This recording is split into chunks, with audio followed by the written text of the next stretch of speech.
राम राम जी। आज चर्चा का विषय रखते हैं संक्षिप्त शिव पुराण गीता प्रेस और रुद्र संहिता से मृत्युंजय मंत्र के अनुष्ठान से दधीची की अवध्यता। इसमें जो मृत्युंजय विद्या है वो शुक्राचार्य द्वारा दी गई है और एक एक शब्द का इसमें अर्थ भी है। तो हमारे पास जो है वो संक्षिप्त शिव पुराण है, गीता प्रेस द्वारा प्रकाशित। विस्तार से जानना है तो आपको स्वयं पढ़ना है। पेज संख्या 228, 229, 230 और 231। ठीक है। तो पीछे का जो इसमें विस्तार से वर्णन है, जिसमें सती जी का उत्पन्न होना और रुद्र जी से उनका विवाह होना, फिर शिव जी को यज्ञ में ना बुलाना और सती जी का योग अग्नि में भस्म हो जाना। इसके बाद शिव जी के क्रोध से जटा पृथ्वी पे पटकना शिला पे, उससे वीरभद्र की उत्पत्ति और काली की उत्पत्ति, उन्होंने यज्ञ का विनाश किया।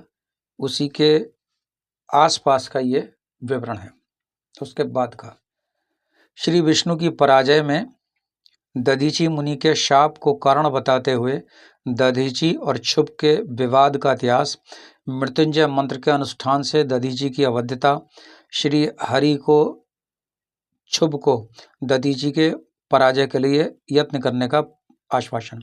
तो हम इसमें सिर्फ और सिर्फ मृत्युंजय मंत्र के बारे में जिक्र करेंगे। तो कहने वाला कौन है? ब्रह्मा जी। सुनने वाले कौन है? नारद जी। इसमें ब्रह्मा जी ने नारद जी से कहा, पूर्व काल में राजा क्षुभ की सहायता करने वाले श्री हरि को दधीची मुनि ने शाप दे दिया था। किसको? श्री हरि को। जिससे उस समय वे इस बात को भूल गए, वे दूसरे देवताओं को साथ ले दक्ष के यज्ञ में चले गए। दधीची ने क्यों शाप दे दिया था, ये सुनो। तो प्राचीन काल में क्षुभ नाम के प्रसिद्ध एक महातेजस्वी राजा हो गए। वे महाप्रभावशाली मुनीश्वर दधीची के मित्र थे।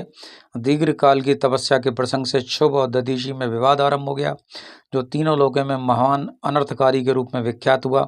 उस विवाद में वेद के विद्वान शिव भक्त दधीची कहते हैं, शूद्र, वैश्य और क्षत्रिय, इन तीनों वर्णों से ब्राह्मण ही श्रेष्ठ, इसमें संशय नहीं है। महामुनि दधीची की आवाज सुनकर धन वैभव के मद से मोहित हुए राजा क्षुभ ने इसका प्रतिवाद किया। क्षुभ बोले, क्षुभ थे राजा। उन्होंने कहा, राजा इंद्र आदि 8 लोकपालों के स्वरूप को धारण करता है। जो राजा है ना, वही श्रेष्ठ है, उन्होंने कहा। तो दधीची कौन थे? च्यवन के पुत्र थे। तो च्यवन नंदन, आप इस विषय में विचार करें और मेरा अनादर न करें, क्योंकि मैं सर्वथा सबके लिए पूजनीय हूँ। राजा क्षुभ का ये मत श्रुतियों और स्मृतियों के विरुद्ध था। इसे सुनकर भृगु कुलभूषण मुनि श्रेष्ठ दधीची को बड़ा क्रोध हुआ। उन्होंने गौरव का विचार करके कुपित हुए महातेजस्वी दधीची ने क्षुभ के मस्तक पर बाएं मुक्के से प्रहार किया। दधीची ने राजा क्षुभ जो थे उनके मुक्के से प्रहार किया।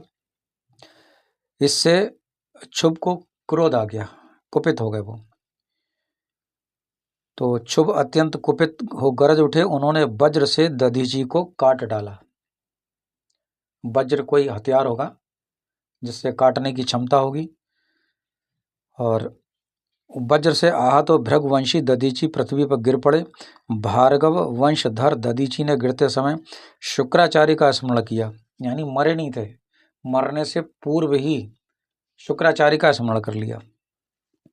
योगी शुक्राचार्य ने आकर दधीची के शरीर को, जिसे क्षुभ ने काट डाला था, तुरंत जोड़ दिया। दधीची के अंगों को पूर्ववत जोड़कर शिव भक्त शिरोमणि तथा मृत्युंजय विद्या के प्रवर्तक शुक्राचार्य ने कहा, शुक्राचार्य ने किनसे? दधीची से कहा। शुक्र बोले, तात दधीची, मैं सर्वेश्वर भगवान शिव का पूजन करके तुम्हें श्रुति प्रतिपादित महामृत्युंजय नामक श्रेष्ठ मंत्र का उपदेश देता हूँ। ये श्रुति प्रतिपादित क्या है? यानी मैंने किसी से सुना, किसी ने किसी से सुना, मेरी समझ में ये आ रहा है। वैसे आपकी समझ में जो आए और आप 4 विद्वानों से पूछ लें, आपका विचार अलग भी हो सकता है। त्र्यंबकम यजामहे सुगंधिम पुष्टिवर्धनम ऊर्वा रुकमिव वंदनान मृत्योर्मुक्षीयमामृतात्, ये मंत्र है। त्र्यंबकम यजामहे, इसका अर्थ क्या है ये बता रहे हैं वो। हम भगवान त्र्यंबक का यजन यानी आराधन करते हैं। त्र्यंबक का अर्थ है तीनों लोकों के पिता, प्रभावशाली शिव। इसके आगे भी बहुत सी व्याख्याएं हैं, वीडियो लंबी ना होने के उससे मैं इसको छोड़ता हूँ। आपको अगर इच्छा है तो आप पेज संख्या 229 पर पढ़ सकते हैं। सुगंधिम पुष्टिवर्धनम, इसका अर्थ है जैसे फूलों में उत्तम गंध होती है। सुगंधिम पद की यहाँ तक व्याख्या हुई। पुष्टिवर्धनम की व्याख्या करते हैं उत्तम व्रत का पालन करने वाले द्विजश्रेष्ठ महामुनि नारद उन अंतर्यामी पुरुष शिव से प्रकृति का पोषण होता है। इसका अर्थ है पुष्टिवर्धनम। महत तत्व से लेकर विशेष पर्यंत संपूर्ण विकल्पों की पुष्टि होती है। मुझ ब्रह्मा का, विष्णु का, मुनियों का, इंद्रियों से देवताओं का भी पोषण होता है, इसलिए वे पुष्टिवर्धनम कहलाते हैं। कौन? शिव जी। ऊर्वा रुकमिव वंदनान मृत्योर्मुक्षीय मामृतात्, अर्थात यहाँ माँ मृतात शब्द है, लेकिन मैं, सब लोग माँ मृतात बोलते हैं, लेकिन मैं यहाँ माँ मुक्षीय अमृतात है, क्योंकि अमृत के बारे में अभी आगे आएगा इसमें वर्णन, इसलिए माँ मृतात न बोलो। ऊर्वा रुक्म वंदनान मृत्योर्मुक्षीय माम अमृतात है। अब अमृतात क्यों है ये, माँ मृतात क्यों नहीं है, इसका वर्णन खुद पेज संख्या 29 और 230 पर पढ़ना, इसमें अमृत के बारे में वर्णन है। वैसे भाई आपकी बुद्धि, आप इसे जैसा चाहें वैसा माने। प्रभु, जैसे खरबूजा पक जाने पर लता बंधन से छूट जाता है, उसी तरह मैं मृत्यु रूप बंधन से मुक्त हो जाऊं। अमृत पद, देखो आगे अमृत, मृतात नहीं अमृत है। अमृत पद यानी मोक्ष से पृथक ना हूं। वे रुद्रदेव अमृत स्वरूप हैं। देखो फिर अमृत आया यहाँ पर, यानी मैं अपनी जगह अपने आप को ठीक मान रहा हूं। वे रुद्रदेव अमृत स्वरूप हैं जो पुण्य कर्म से, तपस्या से, स्वाध्याय से, योग से और ध्यान से उनकी आराधना करते हैं। सत्य के प्रभाव से भगवान शिव स्वयं ही अपने भक्त को मृत्यु के सूक्ष्म बंधन से मुक्त कर देते हैं, क्योंकि वे भगवान ही बंधन और मोक्ष देने वाले हैं। ठीक उसी तरह जैसे उर्वारुक अर्थात ककड़ी का पौधा अपने फल को स्वयं ही लता के बंधन में बांधे रखता है और पक जाने पर स्वयं ही उस बंधन से मुक्त कर देता है। यह संजीवनी मंत्र है जो मेरे मत से सर्वोत्तम है। तुम प्रेम पूर्वक नियम से भगवान शिव का स्मरण करो और इस मंत्र का जप करो। जप और हवन के पश्चात इसी से अभिमंत्रित किए हुए जल को दिन और रात में पियो।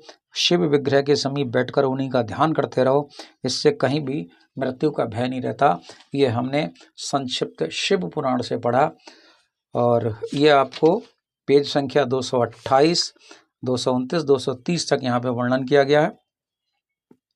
आगे दधीची का और भी वर्णन है, उसको आगे कभी लेंगे।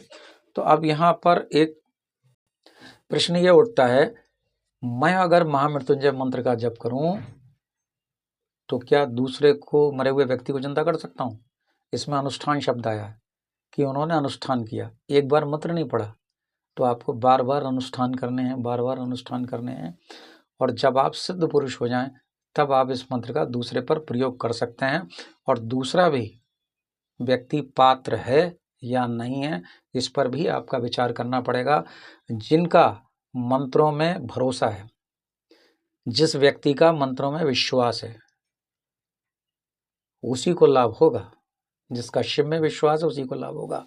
जो मंत्रों को छूछा कहता है, अवहेलना करता है मंत्र की, उसको ये बिल्कुल भी लाभ नहीं करेगा, सातों जन्मों में कभी लाभ नहीं करेगा, और वो व्यक्ति रोगी ही रहेगा और रोगी ही मरेगा।